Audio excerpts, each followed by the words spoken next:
استطاعوا مضيا ولا يرجعون ومن نعمره ننكسه في الخلق أفلا يعقلون وما علمناه الشعر وما ينبغي له إن هو إلا ذكر وقرآن مبين لينذر من كان حيا ويحق القول على الكافرين أولم يروا أنا خلقنا لهم مما عملت أيدينا أنعاما فهم لها مالكون وذللناها لهم فمنها محمد في الآخرين وصلى سيدنا محمد في كل وقت وحين وصلى وسلم بمن أعلى إلى يوم الدين وصلى سيدنا محمد نبت الصراط والطيبة والطفل الوارثين اللهم إنا نستغفرك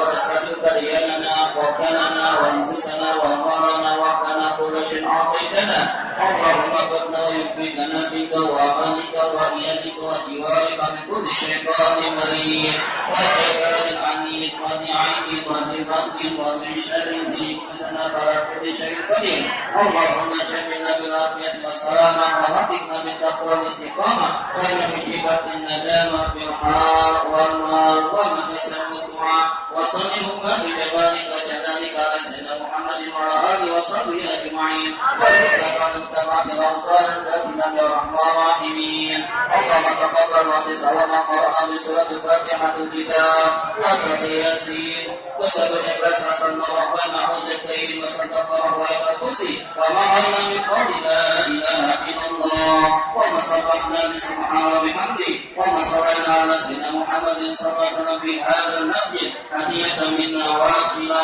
ورحمة من ربك نازلة وبركة شاملة وإلى حضرة سيدنا وحبيبنا شفيعنا محمد صلى الله عليه وسلم وصلى إلى الله إخوتنا المرسلين ولكل منهم وصحابة أجمعين وصلنا إليهم اللهم أنزل رحمة ونعمة وشفاء وغفرة علينا وعلى أهل قبورنا المسلمين والمسلمات والمؤمنين والمؤمنات اغفر لهم الدرجات وكفر عنهم السيئات وادخلهم الجنة مع الآباء والقدماء والأمهات يا أيتها النفس المطمئنة ارجعي إلى ربك راضية مرضية وادخلي في عبادي وادخلي جنتي اللهم إنا نسألك سلامة في الدين وعافية في الجسد وزكاة في علمي وبركة في رزقي وطاقة قبل الموت ورحمة عند الموت وعقبة بعد الموت اللهم حول علينا يا الله في سفارة الموت النجاة من النار وعفوا عند الإسلام ربنا هب لنا من أزواجنا وذريتنا قرة أعين واجعلنا إماما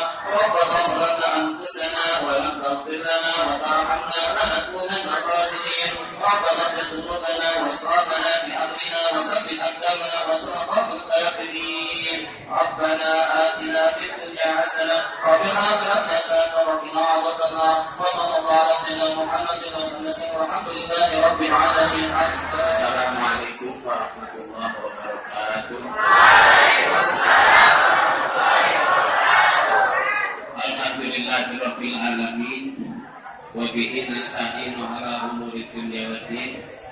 Wassalatu wassalamu ala asyrafil anbiya'i wal mursalin sayyidina wa maulana Muhammadin wa ala alihi wa sahbihi ajma'in amma ba'du. Itu kemudian lari, udah pakai sandal, kotor masuk ke masjid. Masjidnya najis semua, kalian tanggung jawab nanti di akhirat.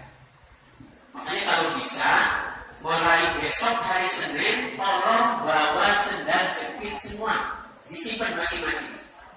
Ya, jadi kalau mau ambil air wudhu pakai sandal jepit, dikasih mama sama kelas, biar jangan sampai tertukar. Paham? Paham nggak? Nah, baik.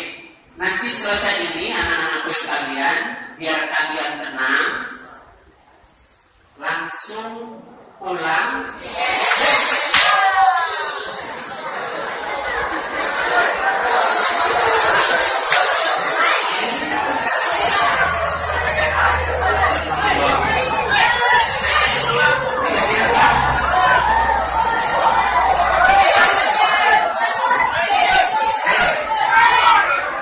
Gracias.